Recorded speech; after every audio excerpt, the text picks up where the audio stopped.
I know you're wondering why is he on a bicycle today? Well, there's a little story behind this bicycle that I would like to share with you if you give me the time. Well, it's my channel. Whether you give me the time or not, I'm going to say it anyway.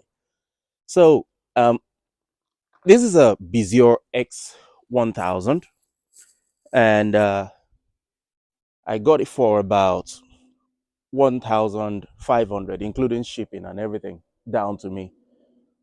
But there's a little story behind it. First, let me give you the figures. I got it for about 1,500, but I didn't pay 1,500. I used the cycle to work scheme that we have here in Ireland, and that way I get to pay pre-tax. So the 1,500 was pre-tax, which means if you do the maths, I'd be saving at about 25% or something like that of that amount, and the rest will be taken off my income on a monthly basis for the rest of the year. Now, the total that will be coming out of my account of my income on a monthly basis is about 120 or so. Uh, but that's not all. Apart from that great discount, I also got a stock that actually cash flows. Now, it doesn't cash flow the whole amount for 120. I got KSS calls. I just bought that recently, and that pays $50 per quarter. So every 3 months, I get $50 from that. Now I know $50 for 3 months is a far cry from 120 a month. However, I'm also able to cash flow KSS for about $40 to $50 a month.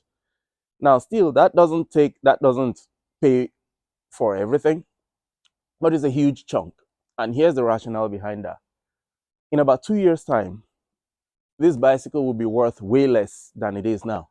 So it's a depreciating asset. The stocks, however, as long as the business is still in play, it will still be cash flowing and it will still be making me money. And I would have finished paying for the bicycle or for the electric bicycle from that. You can Google Bizio X 1000 and see what it does. And basically, I have an appreciating asset or a cash flowing asset that is paying for my depreciating assets. And that is the concept. Now, the little story behind the bicycle that I said I was going to tell you. In 1993, I was in a Labai International School in Kaduna, in Nigeria. And I was in a hostel called Ideal Hostel. It was a private hostel. And we had children of dignitaries and politicians and whatnot in Nigeria. Like among them will be children of Dan Cabo and things like that. Now, I was a kid. I think I was about 13 to 15 at the time. And my friends then will have older brothers who are about, how old? I'd say 19 to 21. And they would come to, they would come to campus on motorcycles and they'd be playing rough and all that. And we were so intrigued. I wanted to play as well. Now, my mates also had their own bicycles, their own motorcycles, and they would do the kind of plays that boys would play. And I wanted to play, but I didn't have a motorcycle, so it was a boarding school. So after the term ends and we go home, I asked my mom that can I get a motorcycle, and she was like, "Over my dead body." If you know Nigerian women, you know what I'm talking about. She said, "Over my dead body. You're not gonna get a motorcycle. It's too dangerous. It's not prestigious. What you're gonna get is a car in a few years' time." I didn't want a car at that stage, and I can't wait a few years. I want a bicycle. I want a motorcycle so I can do what they're doing. And she said, "Absolutely not." Okay, that was 1993. Fast forward 2003, 2004. My mom was running a business importing cars from Cotonou, Benin Republic. And I went with them on one of the trips. And this was the first time I left the shores of Nigeria. And I saw a motorcycle that has pedals. And in my head, I was like, this is interesting. A motorcycle that has pedals. It's a blend of motorcycle and a bicycle. And I asked my uncle, what's that? And because I was thinking, well, this is great. When you run out of fuel, you just start pedaling. And he said it's called a moped. Ah, so as soon as we got home, I asked my mom, I said, can I get a moped? My mom said, absolutely not. That's even worse. You're not getting that. And I said, but mom, 10 years ago, I asked you for a motorcycle. You said no. Now I'm asking for a moped. You say no. I have a bicycle and you want me to jump to driving a car. That's a huge leap.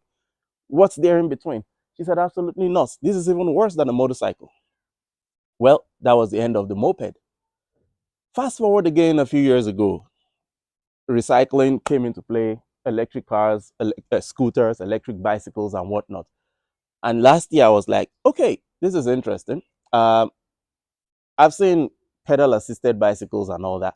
And then I saw fully automated one and I did the research. I said, I think I'm going to get me an electric bicycle. And I did the research and I said, this was the one I wanted. And it's all three functions. You can go all manual, you can go pedal assist, and you can go full auto. What you saw just now was full auto. When I leave here, I'm going to go on full auto as well. Uh, Basically, that's the story behind it. So I have a stock that's paying off part of it. And by the end of this year, I would have the amount that is being subtracted from my income would have stopped by December. I'll make the last payment then. But the stock will keep paying me in perpetuity. So $40 or $50 every month plus $50 every quarter for the next few years.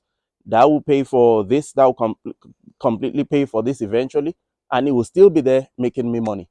So that's just the lesson for today because I was listening to Robert Kiyosaki, and he said two things that were kind of contradictory to me at the time. I didn't understand it until, say, 2021. He said, it is not how much you make that makes you wealthy, it is how much you keep. So in my little head, I'm like, okay, I need to save more money because he said it's what you keep. And then later on, that's a train. Hopefully you can't hear that. Later on, he said, savers are losers. And that didn't make sense to me. How can savers be losers when you said it is not how much we make, but how much we keep? But 2 years ago, it dawned on me that what he was saying, because I kept on following him, and one day he said, if he wants to buy a liability or do that or or depreciate or a toy, a big boy's toy, like he put it, he has to go source an asset that is going to pay for that toy, because eventually, when that toy is paid off, is completely paid off, it will be depreciated in value, but the asset will still be there generating the income, whether he still has the asset or not, or the toy or not. And I was like, well, okay, I think I get what he's saying. So it's about making money, using that money, not just saving it, using that money to buy an asset that is cash flowing, and then you can buy whatever toy you want to buy and allow the asset pay for that toy. Now, in this case, I would have waited and gotten a few more calls so that they just pay the whole 120 every month. But I was like, why wait? It's gonna pay it off anyway, and the stock will still be there, uh, making me money. So that's the end of the story. I hope you've learned one or two things from this. And I think I'll just leave it at that. Switch it on, put it in auto. Watch this.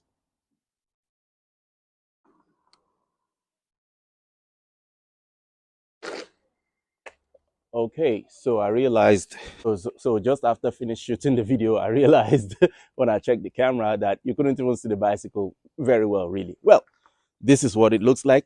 Like I said, it's Bezier X1000. You can go check it out. My younger brother has a nickname called Benzo. So when I brought this bicycle home, my kids were like, oh, Benzo. I said, it's not Benzo, it's Bezier. But look, there it is. And to be honest, I've been having a good time with this bicycle. It's about 25 kilos, like that. And oh, just so you see what it looks like. And I can move without pedaling.